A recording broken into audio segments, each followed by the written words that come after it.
Tonight, the GTA and much of the province remains under a heat warning after a day of scorching temperatures. Would really suggest drinking a lot of water out here.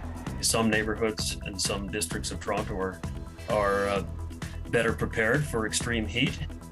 Why some parts of the city are better equipped than others to withstand the hot temperatures. Plus, all of a sudden, now that they've decided that they don't have time for it. The drama continues at Brampton City Hall after 5 councillors get called out by Mayor Patrick Brown for not showing up to a special meeting. And it's very frustrating because we are fully vaccinated. International travelers flying into Pearson Airport are once again subject to random COVID-19 testing beginning today. Good evening, I'm Kelda Yoon. If you're looking for relief from the heat, it's going to be brief tonight. A heat warning remains in place continuing into tomorrow. The entire GTA and nearly all of southern Ontario seeing extreme temperatures today, with it feeling more like 40 degrees. Ali Chiasson has more on how the city is dealing with what could become the norm going forward. It's hot today. People are supposed to be outside and enjoying the weather because you open your eyes, it's wintertime. Yeah. As long as you stay hydrated, take breaks, and wear sunscreen, you can appreciate the weather. I'm enjoying every minute of it. So hot. Feeling a little sick, a little bit nauseous. Would really suggest drinking a lot of water out here. It's the kind of day where we see the city open up cooling centers and extending the hours at public pools, providing Torontonians with different ways to beat the heat. But as temperatures soar here, even more so in Europe, where we're seeing infrastructure failing, it makes you wonder, are we built to withstand the heat? I suppose it depends partly on which part of the city you happen to be in Toronto. I would say some neighborhoods and some districts of Toronto are better prepared for extreme heat. Professor of urban climatology Ian Stewart says Toronto is a city of different microclimates. More suburban areas, for example, can have mature tree canopies, which help keep surface temperatures down by shading the roads and sidewalks, preventing them from cracking, which can happen. The climate that's experienced in those neighborhoods is very different from the climate that's experienced in other neighborhoods. Stewart says in Toronto, it's more about the heat's effect on people than our infrastructure. If we live in apartments, for example, on the top floor of an old building where it's difficult to get ventilation into the apartments, or there's no access to air conditioning, then those people will suffer disproportionately. Meanwhile, today in London, England, rail lines were warping in the heat. Our tubes, our metros, are from the Victorian times. They're the oldest metros in the world. And so they weren't designed for temperatures of 40 degrees. They weren't designed for temperatures of 25 degrees. I looked up an hour ago in London, it was London, England, about 37.5 degrees. I mean, and that's in the shade. Reality is it can and likely will get that hot here. We're going to see 40-degree temperatures in places like Montreal and Toronto, where we've seen that maybe once in the past. It'll be more the kind of summer pattern that you see year after year. So we continue to build with rising temperatures in mind and build it into our summer routines. Be out there, get some sun, and drink some water. You gotta enjoy every bit, every corner, every park, every pool. Speaking of pools, the city has extended the swimming hours at several pools across the city. You can check out the city's website for a complete list. So there's still time, 11:45, to go out and take a dip and cool off. Ali Chiasson, CBC News, Toronto. Meteorologist Colette Kennedy joins us now with a first look at the forecast. And Colette, yeah, definitely a scorcher out there today. Yeah, just another extremely steamy day. They've been seeing this in the U.S. and then it comes to us usually for a day or two. And here we are into that pattern again. And this is day one. And look at those temperatures from the daytime highs, 34, Toronto, 33 in the Windsor area. And then we factor in the humidity. We get humidex values like this from this afternoon. So many areas up to 40, but 42 there for St. Catharines. Absolutely oppressive in terms of the heat. So this heat warning carries on. It's not just about the daytime highs, it's about the overnight lows being on the warm side too. So tonight, 20 to 23 for those lows. We'll have this heat warning in place for tomorrow because we're going to do this all over again. And even tomorrow night, although relief will be on the way and things will improve, and we'll likely see that warning dropped as we go into Thursday. Now, there have been a few isolated pop-up showers, a little bit of that activity through the overnight, but really it's going to be the mechanism coming through tomorrow with a cold front. So into the afternoon hours, some thunderstorm development into cottage country that risk back into southwestern Ontario for some strong storms in here too. And then by evening, pushing through the GTA. A special weather statement is in play because of these. Some of them, yes, could give some damaging winds, even some tornadic activity is possible. Now, overnight tonight for Toronto, it's 23. Tomorrow it's 32, but more importantly, it will feel like 42. And again, the timing for the GTA is likely later towards the evening hours when we'll see some of these storms rolling through. The heat, not just here at home in Canada, we're seeing it around the world. We'll talk more about that coming up. Thanks so much, Colette. The back and forth between Brampton Mayor Patrick Brown and 5 city councillors who oppose him went another round today. Now, Brown called for a special council meeting this morning only to cancel it after the 5 councillors didn't show up. All 5 had recently voted for the controversial appointment of a Brampton city councillor after the seat was left vacant, a motion that Brown voted against. Dale Manukduk has the latest. On the heels of an Ontario judge last week quashing a controversial appointment of a Brampton City councillor and Patrick Brown filing papers for re-election yesterday, he and the councillors that support him tried to hold a council meeting today. We were waiting for the court ruling in order to proceed, and as soon as we got that decision, Mayor Patrick Brown called a special council meeting in order to catch up with that important business that was delayed over the past month or so. However, 5 councillors didn't show, citing scheduling conflicts that the mayor knew about after his office had already inquired about availability. I responded, the other councillors responded that we cannot attend the meeting. You know, one of them is in Europe, I'm up north, there's another person who's in PEI for his daughter's wedding. But the mayor, again, went ahead with the meeting. In the virtual world, you could log into a meeting from anywhere. A joint statement signed by Brown, Santos, and 3 other councillors reads, "Now is not the time to vacation. We believe this is unjust and unfair to the residents and call on our colleagues to get back to work and perform their duty, which they are elected and sworn to do. So what about joining the meeting virtually?" Well, I thought about doing that, but unfortunately, the meeting is probably going to be 6, 7, 8 hours long because it's got a lot of the stuff on it from the previous meetings. Councillor Jeff Bowman says he feels embarrassed by the constant drama that's been unfolding publicly. This Brampton political strategist notes the court loss and other council votes relating to transit. I think for folks like Bowman and other councillors, I think they need to actually engage in some level of introspection of why do they continue to be on the losing side of things like this. Brown himself refused to attend 3 council meetings before the judge's motion. He also canceled the meeting the day after he was disqualified from the Conservative leadership race. The mayor's called for another special council meeting tomorrow at 9:30 in the morning. Bowman says he's not available for the week and wants the meeting to happen in August. Dale Manukduk, CBC News, Brampton. Toronto City Council is meeting for the last time before the municipal election and saying goodbye to some longtime councillors. I came to this country at age 15. I sensed one thing when I was at age 15. It was the sense of opportunity that this city had. And that's what made me get involved in my community, because I always wanted others to feel that sense of opportunity that made me belong in this city.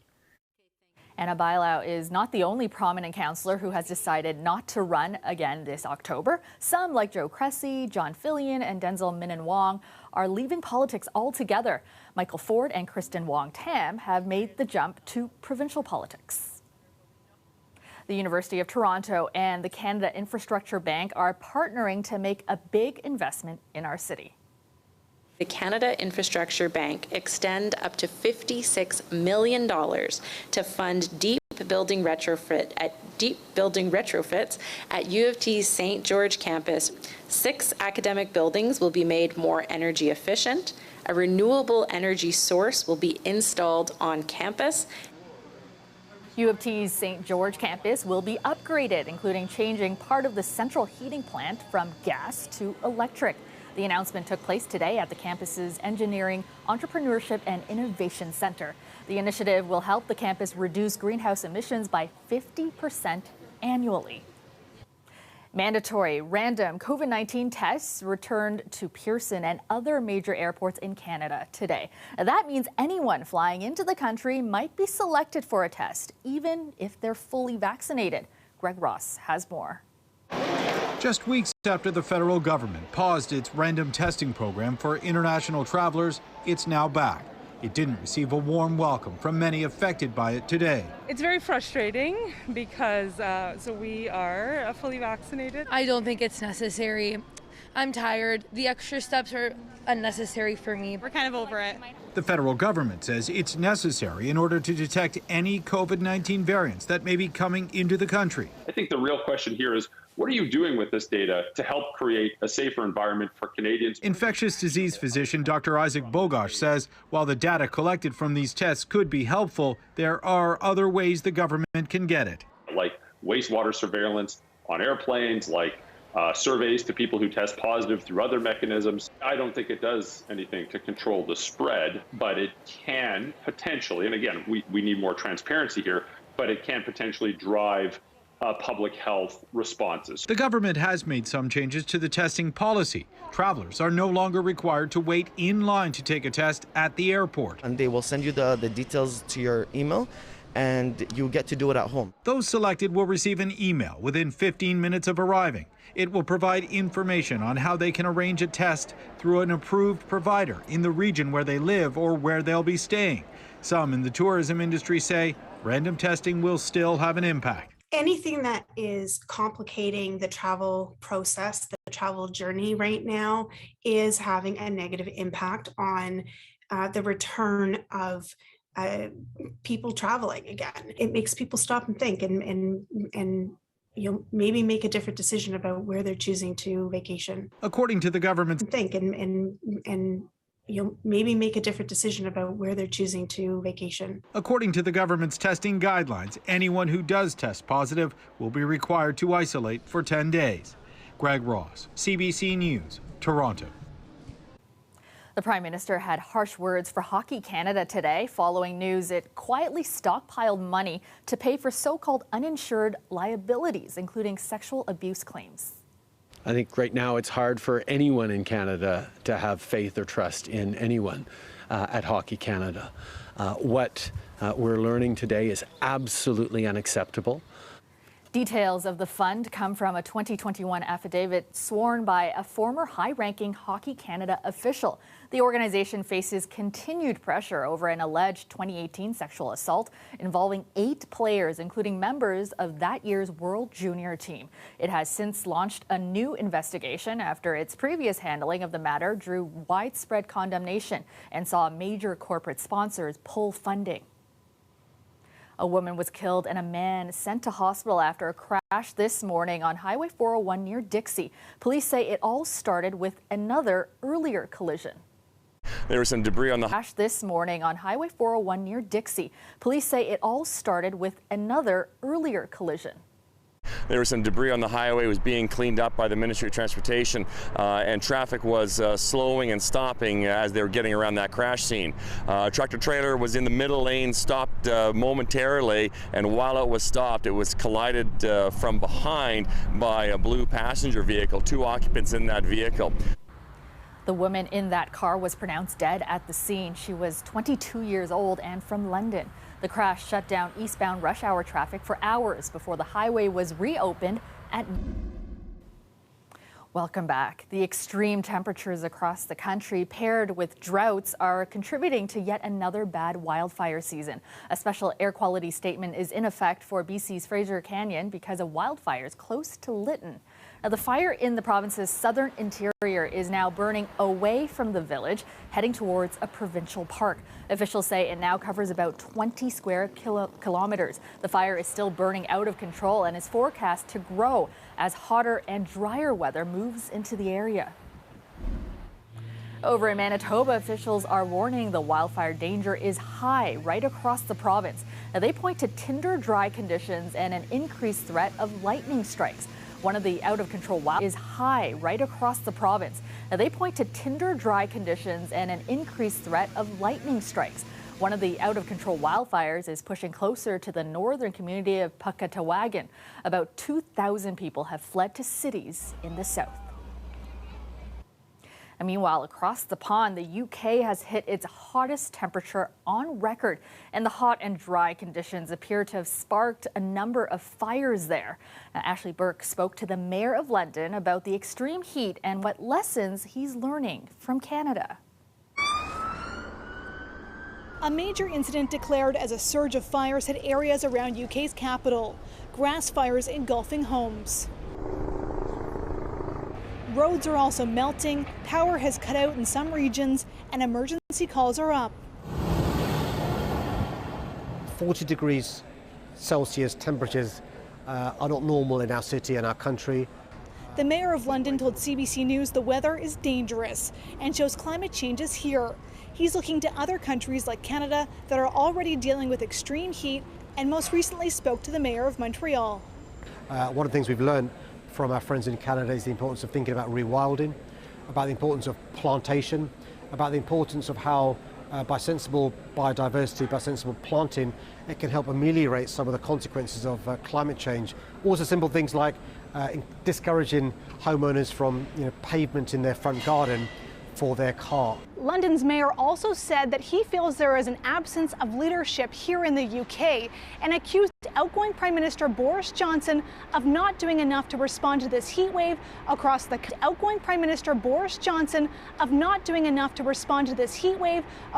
country, including that Johnson missed an emergency meeting held this weekend and instead stayed at Chequers, his country retreat, and took a ride on a fighter jet last week in a full Air Force uniform. I think Boris Johnson needs to resign and leave the stage now. He's checked out mentally. This weekend he spent his time having a lavish party at Chequers and flying a jet plane like Tom Cruise, trying to relive his youth. Imagine he's going to be in Top Gun 3. He needs to leave. Those vying to replace Johnson in the Conservative leadership race are also facing criticism that they're not making climate change a top priority as people here in the UK struggle through heat like they've never felt before. Ashley Burke, CBC News, London. And you are looking at a live shot of the Toronto skyline. Partly cloudy tonight. Temperatures falling a little bit, but still muggy and hot out there. Currently 30 degrees in the city, feeling like the mid-30s. Let's go back to Colette now. And Colette, a heat warning remains in place for much of our province. Meanwhile, in the UK, as we just saw, they are dealing with a record-breaking temperatures. Yes, the heat, the drought, the wildfires, all of these things, they go hand in hand, but just incredible numbers today in terms of the temperatures. There were 34 different observation sites that broke the previous hottest record they had seen in Britain, which was 38.7. And there were 6 sites that saw 40 degrees or warmer. And so that new record for the hottest temperature recorded, 40.2 at Heathrow. There was another observation site that also came in at 40.2. And just keep in mind, we're talking about Britain, where they have been keeping records since about 1660. At that point, it was more monthly observation records, but then daily came about 100 years later. That's still a really long time, and they've not seen heat like this. Now, we too are dealing with the heat. Obviously, the continuation of the heat warning, as I was mentioning earlier in the show. So another day of this. As the cold front comes through, we've got the buoyant air because the humidity is very buoyant. And then we're going to have that front, which kind of undercuts and provides even more lift. So the risk of some thunderstorm activity, I'll give you the timing on that. And then I've got in here seasonal Thursday in the GTA. And that's important because southwestern Ontario, you're actually going to continue to see the temperatures. Although the humidity will break a little bit, you're going to continue to see the extreme temperatures. I do want to just point out heat exhaustion signs of, just a reminder, dizziness, rapid heartbeat, headache, or if you're feeling faint, or check on your friends, family, neighbors. And, you know, a combination of these really means that you're likely looking at heat exhaustion. So be aware of that. Now, a few of those isolated storms through the overnight, but then it's along that front. As we get into the afternoon, we'll see this in southwestern Ontario into cottage country, and then in the evening, pushing towards the Golden Horseshoe.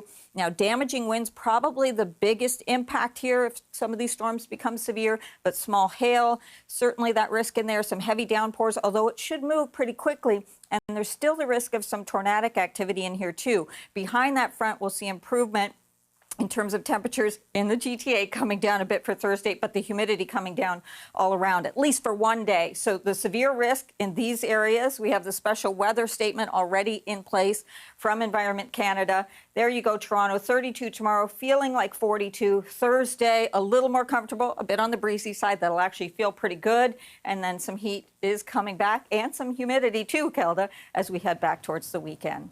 Thanks so much, Colette. A big day for Canada at the Tour de France.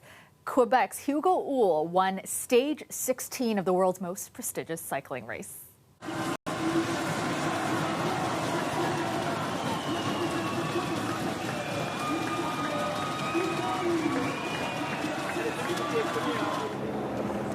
This one is for my brother, man. That's Hull dedicating his win to his brother, who was killed 10 years ago by a drunk driver.